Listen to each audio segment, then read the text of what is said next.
हिंदू धर्म में गंगा को सबसे पूजनीय नदी माना गया है। गंगा के संबंध में अनेक पुराणों में कई कथाएं पढ़ने को मिलती है। महाभारत के सबसे प्रमुख पात्र भीष्म भी गंगा के ही पुत्र थे। आज हम आपको गंगा से जुड़ी कुछ ऐसी रोचक बातें बता रहे हैं जो बहुत कम लोग जानते हैं। प्राचीन समय में इक्ष्वाकु वंश में राजा महाभिष थे। उन्होंने बड़े बड़े यज्ञ करके स्वर्ग लोक प्राप्त किया था। एक दिन बहुत से देवता और राजर्षि, जिनमें महाभिष भी थे, ब्रह्मा जी की सेवा में आए। वहाँ गंगा भी उपस्थित थीं। तभी हवा के वेग से गंगा के वस्त्र शरीर पर से खिसक गए। वहाँ उपस्थित सभी लोगों ने अपनी आंखें नीची कर ली, मगर राजा महाभिष गंगा को देखते रहे। जब परमपिता ब्रह्मा ने ये देखा तो उन्होंने महाभिष को मृत्युलोक पृथ्वी पर जन्म लेने का श्राप दिया और कहा कि गंगा के कारण ही तुम्हारा अप्रिय होगा और जब तुम उस पर क्रोध करोगे तब इस श्राप से मुक्त हो जाओगे। ब्रह्मा के श्राप के कारण राजा महाभिष ने पुरुवंश में राजा प्रतीप के पुत्र शांतनु के रूप में जन्म लिया। एक बार राजा शांतनु शिकार खेलते खेलते गंगा नदी के तट पर आए। यहाँ उन्होंने एक परम सुंदर स्त्री, वह स्त्री देवी गंगा ही थी, को देखा। उसे देखते ही शांतनु उस पर मोहित हो गए। शांतनु ने उससे प्रणय निवेदन किया। उस स्त्री ने कहा कि मुझे आपकी रानी बनना स्वीकार है, लेकिन मैं तब तक ही आपके साथ रहूंगी जब तक आप मुझे किसी बात के लिए रोकेंगे नहीं मुझसे कोई प्रश्न पूछेंगे। ऐसा होने पर मैं तुरंत आपको छोड़कर चली जाऊंगी। राजा शांतनु ने उस सुंदर स्त्री का बात मान ली और उससे विवाह कर लिया। विवाह के बाद राजा शांतनु उस सुंदर स्त्री के साथ सुखपूर्वक रहने लगे। समय बीतने पर शांतनु के यहाँ 7 पुत्रों ने जन्म लिया, लेकिन सभी पुत्रों को उस स्त्री ने गंगा नदी में डाल दिया।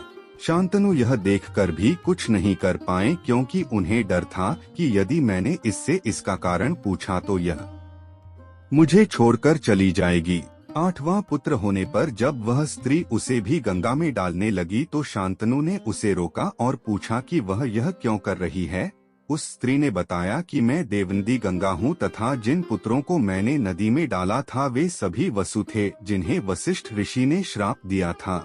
उन्हें मुक्त करने लिए ही मैंने उन्हें नदी में प्रवाहित किया। आपने शर्त न मानते हुए मुझे रोका, इसलिए मैं अब जा रही हूँ। ऐसा कहकर गंगा शांतनु के 8वें पुत्र को लेकर अपने साथ चली गई। महाभारत के आदि पर्व के अनुसार एक बार पृथु आदि वसु अपनी पत्नियों के साथ मेरु पर्वत पर घूम कर रहे थे। वहाँ वशिष्ठ ऋषि का आश्रम भी था। वहाँ नंदिनी नाम की गाय भी थी। द्यो नामक वसु ने अन्य वसुओं के साथ मिलकर अपनी पत्नी के लिए उस गाय का हरण कर लिया। जब महर्षि वशिष्ठ को पता चला तो उन्होंने क्रोधित होकर सभी वसुओं को मनुष्य योनि में जन्म लेने का श्राप दे दिया। वसुओं द्वारा क्षमा मांगने पर ऋषि ने कहा कि तुम सभी वसुओं को तो शीघ्र ही मनुष्य योनि से मुक्ति मिल जाएगी, लेकिन इस द्यो नामक वसु को अपने कर्म भोगने के लिए बहुत दिनों तक पृथ्वी लोक में रहना पड़ेगा।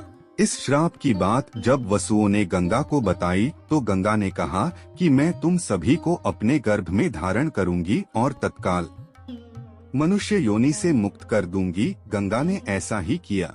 वशिष्ठ ऋषि के श्राप के कारण भीष्म को पृथ्वी पर रहकर दुख भोगने पड़े।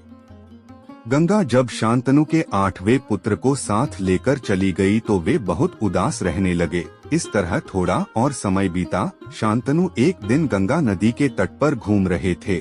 वहाँ उन्होंने देखा कि गंगा में बहुत थोड़ा जल रह गया है और वह भी प्रवाहित नहीं हो रहा है। इस रहस्य का पता लगाने जब शांतनु आगे गए तो उन्होंने देखा कि एक सुंदर व दिव्य युवक अस्त्रों का अभ्यास कर रहा है और उसने अपने बाणों के प्रभाव से गंगा की धारा रोक दी है। यह दृश्य देखकर शांतनु को बड़ा आश्चर्य हुआ। तभी वहाँ शांतनु की पत्नी गंगा प्रकट हुई और उन्होंने बताया कि यह युवक आपका 8वां पुत्र है। इसका नाम देवव्रत है। इसने वशिष्ठ ऋषि से वेदों का अध्ययन किया है तथा परशुराम जी से इसने समस्त प्रकार के अस्त्र शस्त्रों को चलाने की कला सीखी है। यह श्रेष्ठ धनुर्धर है तथा इंद्र के समान इसका तेज है। देवव्रत ही आगे जाकर भीष्म कहलाए।